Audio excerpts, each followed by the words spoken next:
부자가 되는 지름길이 있다. 분명 젊은 나이에 부와 경제적 자유를 빠르게 얻을 수 있는 지름길은 존재한다. 당신은 평범한 삶에 머무를 필요가 없다. 당신은 부자가 될 수 있고 40년 일찍 은퇴할 수 있으며 대부분의 사람들이 누리지 못하는 삶을 살 수 있다. 안타까운 사실은 그 지름길이 당신이 알아채기 어렵게 매우 교묘하게 가려져 있다는 점이다. 여러분, 요즘 세상에 자수성가할 수 있을까요? 개천에서 용나는 세상은 분명 지나갔습니다. 또 절약을 한다고 부자가 될 수 있는 세상 또한 지나간 것 같아요. 서울의 웬만한 집값이 10억입니다. 직장인 꿈의 연봉 1억을 받으면 세후 월실 수령액이 670 내외로 나오실 텐데요. 이 중 반인 300만 원을 저축한다고 가정하면 1년에 3,600만 원, 10년이면 3억 6천 정도를 저축할 수 있을 겁니다. 그런데 문제는 그동안 집값도 가만히 있지 않는다는 것이죠. 10억이 아니고 15억, 20억이 되어 있을 겁니다. 자, 우리는 과연 어떻게 해야 할까요? MJ 드마코는 부의 추월차선이라는 그의 책에서 우리의 이 수저를 걷어찰 수 있는 어떤 실마리를 제시하고 있습니다. 저자는 이렇게 이야기합니다. 부자가 되는 지름길이 있다. 안타까운 사실은 그 지름길이 당신이 알아채기 어렵게 매우 교묘하게 가려져 있다는 점이다. 제가 물어봅니다. 그럼 어떻게 할 수 있나요? 저자가 답을 합니다. 나는 부의 추월차선을 타는 법칙을 발견하는 과정에서 언제나 절대적이고 확실한 어떤 공식을 찾고자 했다. 그러나 시중의 것들은 목표를 확실하게 해라, 또는 인내해라, 또는 인맥을 활용해라와 같은 다소 모호하고 주관적인 가르침만을 전하고 있다. 이런 단편적인 지식의 짜집기로 이루어진 것들은 불확실한 것들이다. 라고 저자는 이야기를 합니다. 제가 다시 저자에게 묻습니다. 지금까지 당신의 표현도 조금 모호한 것 같습니다. 조금 더 구체적으로 이야기해 주실 순 없을까요? MJ 드마코는 이야기합니다. 당신은 지금 인생의 지도에서 세 가지 경로를 살펴보고 선택할 수가 있다. 첫 번째는 인도이고, 둘째는 서행차선, 셋째가 바로 추월차선이다. 첫째 인도로 가는 것은 곧 가난으로 가는 길이다. 여분의 돈이 생기면 즉시 새로운 옷, 기기, 여행, 새 차 이런 것들을 사는 데 써버립니다. 일시적 쾌락 때문에 라이프 스타일의 노예로 살아가게 된다. 시간이 갈수록 더욱 빠른 속도로 회전하며 결국 평생을 돈의 노예로 살게 만든다. 이 인도를 벗어나는 첫 번째 단계는 지금 당신이 서 있는 그곳이 인도라는 것을 깨닫는 데 있다. 저자는 다시 이렇게 이야기합니다. 그럼 두 번째 경로는 서행차선이다. 첫 번째 인도와 아예 반대의 경우이다. 차선에 올라탄 사람들은 오로지 내일을 위해서 오늘을 희생하고 포기한다. 예를 들면 이런 것이다. 이렇게 아끼고 모아서 10%는 주식과 퇴직연금에 투자하고 다른 부분은 또 주택담보대출을 상환하는 데 사용한다. 이렇게 쌈짓돈으로 모은 돈으로 30년 후 퇴직하였을 때 다시 굶어 죽지 않을 만한 연금으로 되돌아올 것을 기대한다. 대부분 인도를 걷던 사람들이 가족이 생기거나 하면서 책임감이 더해지면서 바로 이 서행 차선으로 갈아타게 된다. 그럴듯하기도 하며 수많은 자칭 금융 전문가들이 추천하는 길이기 때문이다. 또 이렇게 사는 것이 어떤 책임감 있는 사회의 구성원이 되는 길이다 라고 세뇌받기 때문이다. 저자는 이렇게 이야기하였습니다. 다시 제가 물어봤습니다. 대다수의 사람들이 이렇게 살고 있는데 다소 지나친 비약이 아닐까요? 이렇게 해서는 부자가 될 수 없다는 말인가요? MJ 드마코는 다시 이야기합니다. 부자가 될 수 있다. 다만 그가 속한 실버타운 안에서 가장 부유한 노인이 될 수 있겠지. 그것도 머리는 백발이거나 없을 것이며 지팡이가 없이는 움직이기 힘든 상태인 채로 유지할 것이다 라고 이야기합니다. MJ 드마코는 이 부의 추월차선으로 가기 위해서 첫째, 부채에 대한 인식을 바꿔야 한다. 부채로 어떤 시스템을 설계하고 그 시스템을 키울 수 있다면 그 부채는 매우 유용한 것이며 또한 매우 반드시 활용해야 하는 것이다. 둘째, 시간에 대한 인식을 바꾸어라. 시간은 돈보다 훨씬 중요한 가치다.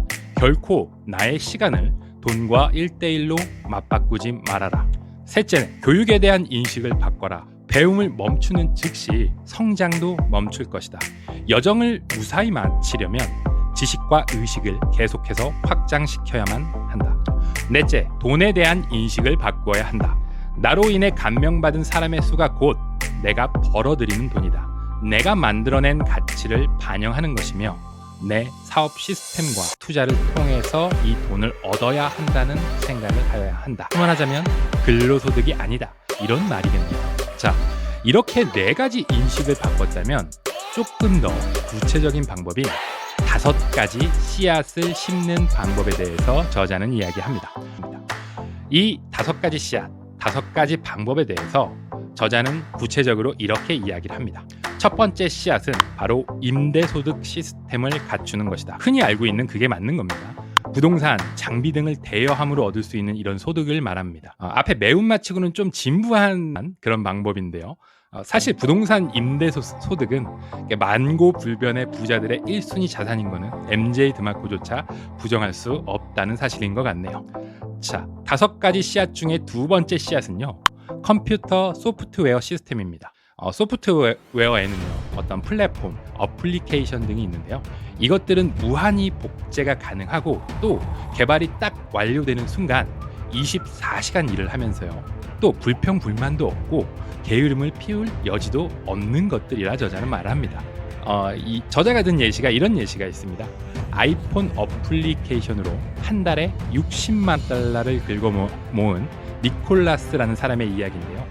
이 사람은 원래 시스템 엔지니어로서 안정적인 직장에서 서행 차선의 삶을 살고 있던 대표적인 케이스였습니다. 그러다 어느 날 갑자기 어플리케이션을 개발하고 이 부의 추월차선 한가운데로 딱 올라서 버리게 되었습니다.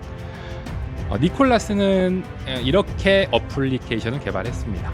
하루 8시간 근무를 마치고 나서 한 손에는 한 살배기 아들을 안고 한 손으로 코드를 짜면서 어플리케이션을 완성했다 합니다. 심지어 전공자도 아니어서요, 인터넷을 뒤져가며 코드 짜는 방법을 배웠다고 합니다. 어떤 이런 성공의 이면에 숨겨진 그 과정이 결코 쉽지 않았다는 것을 추측할 수 있게 해준다. 저자가 말하는 3번째 씨앗은요, 컨텐츠 시스템입니다. 책, 유튜브 영상, 음악, 만화, 웹툰이죠. 이런 것들인데요. 과거에는 이런 것들이 출판사를 거치거나 잡지사 또는 대형 방송 매체를 통해서만 유통이 가능했습니다. 하지만 최근에 이런 판도가 아예 바뀌었습니다. 블로그나 SNS, 유튜브를 통해서라도 얼마든지 개인이 이런 거대 중간 매체 없이 대중에게 곧바로 다가갈 수 있고요. 또 곧바로 판매를 할 수가 있습니다.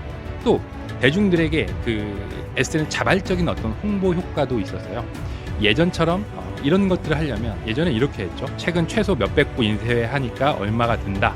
영상은 개인이 하기에는 꿈도 못 꾸던 영역이었고요. 음악도 마찬가지로 재능이 없으면 불가능한 영역이었습니다. 요즘은 어떤가요? 누구든 마음만 먹으면 몇십만 원 투자로 유튜브 영상을 얼마든지 만들어낼 수 있고요. 또 전자책을 통해서 제한 없이 자기의 노하우를 뽐낼 수 있습니다. 유통은 크몽이나 이런 사이트에서 얼마든지 유통이 가능하지요. 또 블로그나 SNS로 자기 자신의 작품을 홍보하고 또 바이럴 마케팅도 가능한 세상이 되었습니다. 이렇게 만들어진 컨텐츠들은 없어지지 않고 또 추가로 비용이 들지도 않고 여러 해 동안 나의 소득을 만들어줄 수 있다고 이야기를 합니다. MJ 드마코가 말하는 4번째 씨앗은요, 바로 유통 시스템입니다. 잘 와닿지 않을 것 같아서 쉽게 말씀드리면요, 스마트 스토어나 구매 대행 같은 걸 생각하시면 될 것 같습니다. 예전엔 유통을 하려면 대량으로 물건을 사입해야 했고요.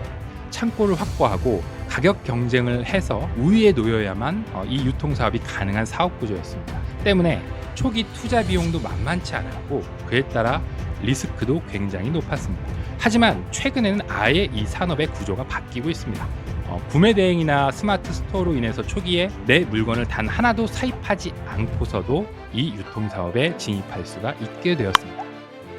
요즘에는 또 쿠팡 파트너스 같이 아예 내가 업로드한 제품이 아닌데도 불구하고 이걸 대신 내가 팔아주고 수수료를 받을 수 있는 그런 사업 구조가 가능하게 되었죠. 즉 개인이 초기 투자와 리스크를 최소화하면서 얼마든지 노려볼 만한 사업 아이템이 되었다 이 말입니다. 저자가 말하는 5번째 씨앗은 인적 자원 시스템인데요. 이것은 제가 읽기에는 그냥 일반적인 사업을 이야기합니다. 저자가 드는 예시로는 대리주차 사업 같은 걸 드는데요. 이런 겁니다. 공항 근처에 주차를 대리하는 서비스. 당연히 이제 대리주차할 수 있는 사람을 고용하고 어떻게 시스템을 설계해서 그 사람들이 자동으로 일할 수 있는 뭐 이런 시스템을 설계해라 이런 말인데요. 그러니까 일반적인 어떤 사업을 이야기하는 거겠죠. 그래서 이 부분은 제가 잠깐 스킵을 하도록 하겠습니다. 자, 여기까지 이 책에서는 삶의 세 가지 경로, 인도, 서행 차선, 그리고 추월 차선을 이야기하고 있습니다. 제가 굉장히 간단히 요약을 한 건데요. 아마도 이 두 번째 서행 차선에 대한 저자의 논조가 꽤나 공격적이기 때문에 이 책의 서평은 꽤 갈리는 편입니다. 하지만 저는 그럼에도 이 책은 꼭 읽어보시기를 추천드리는데요. 그 이유는 이 책을 전부 읽어보시면 굉장히 다양한 사례와 제가 영상에서 미처 말씀드리지 못한 그런 수치들을 들어서 독자들을 설득하고 있습니다. 다소 매운맛으로 그 사례를 읽으면서 저는 어떤 꽤 많은 인사이트와 팁을 얻을 수 있었기 때문입니다. 그래서 혹시 여러분들도 지금 가고 있는 길이 혹시 답답하고 지루하게 느껴지신다면 이 책을 한 번쯤은 읽어보시길 바랍니다. 저자의 매운맛과 사업가적 마인드의 어떤 약간의 강요가 여러분의 마인드의 어떤 변화가 되는 그런 계기가 될 수 있지 않을까 하고 생각을 해봅니다.